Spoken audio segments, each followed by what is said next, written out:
નમસ્કાર, આપ જોઈ રહ્યા છો આઝાદ મીડિયા લાઈવ। ધંધુકા ખાતે બોટાદમાં બનેલ બળાત્કાર રેપમાં આવેદનપત્ર અપાયું। બોટાદમાં બનેલા 9 વર્ષની માસૂમ બાળકીના બળાત્કારને અનુલક્ષીને મામલતદાર સાહેબશ્રીને મામલતદાર કચેરી ધંધુકા ખાતે આવેદનપત્ર આપવામાં આવ્યું હતું। આ બળાત્કારનો ભોગ બનેલી દીકરીને ન્યાય મળે, બળાત્કારીને ફાંસીની સજા થાય અને આવું દુષ્કર્મ કરનાર 1000 વાર વિચાર કરે એવી માંગ રાષ્ટ્રીય દલિત અધિકાર મંચ ધંધુકા, રાષ્ટ્રીય દલિત અધિકાર મંચ બોટાદ, રાષ્ટ્રીય SC/ST વિકાસ પરિષદ ધંધુકા, વિરાટ દેવી પૂજક સંઘ તથા ધંધુકાના સામાજિક આગેવાનો દ્વારા કરવામાં આવી હતી। આજે આ દીકરી છે, કાલે આપણી બેન કે દીકરી પણ હોઈ શકે છે।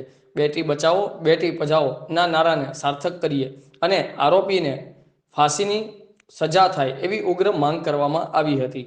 તાલુકા પ્રતિનિધિ ઇમરાનભાઈ ગદાઈ, આઝાદ મીડિયા લાઈવ, ધંધુકા।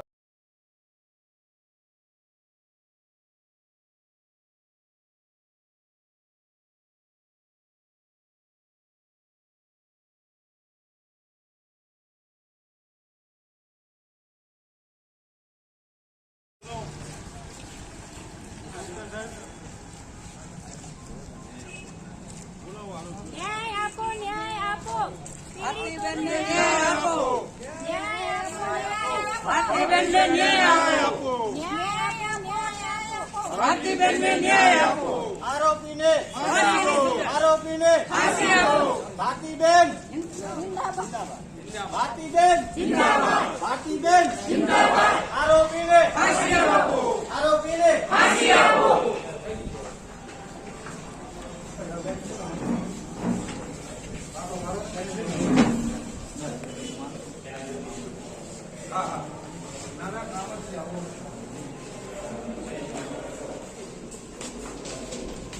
अंदर ले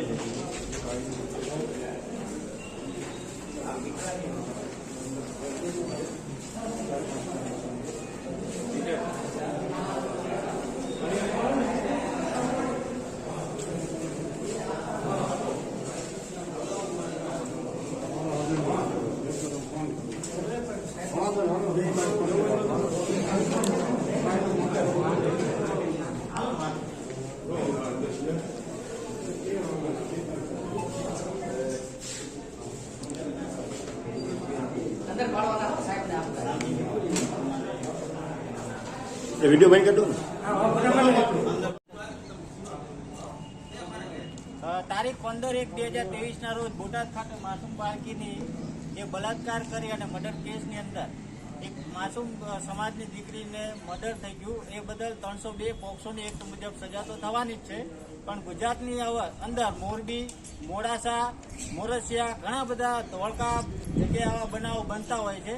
એ બનાવો ગુજરાતમાં ના બને એ માટે જે આરોપીઓ છે અને ફાંસીની સજા આપવામાં આવે, જેથી સમાજમાં એક દાખલો બેસે કે બીજો કોઈ પણ આરોપી આવો ઉભો ના થાય। એ માટે અમારી આરોપીને ફાંસીની સજાની માંગ છે। અમે ન્યાયતંત્ર અને પોલીસ તંત્ર પાસે આશા રાખીએ છીએ કે અમારી આ માંગને પૂરી કરશે। રાષ્ટ્રીય દલિત અધિકાર મંચ ધંધુકા ટીમ, રાષ્ટ્રીય દલિત અધિકાર મંચ બોટાદ ટીમ, રાષ્ટ્રીય અનુસૂચિત SC/ST વિકાસ પરિષદ દિલ્હી બધા અને વિરાટ દેવી પૂજક સંઘ તથા ધંધુકાના સામાજિક આગેવાનો દ્વારા અમારી આ માંગ વહેલી તકે પૂરી કરવામાં આવશે એવી આશા રાખીએ છીએ। જય ભીમ, જય ભીમ। આરોપીને ફાંસી આપો, આરોપીને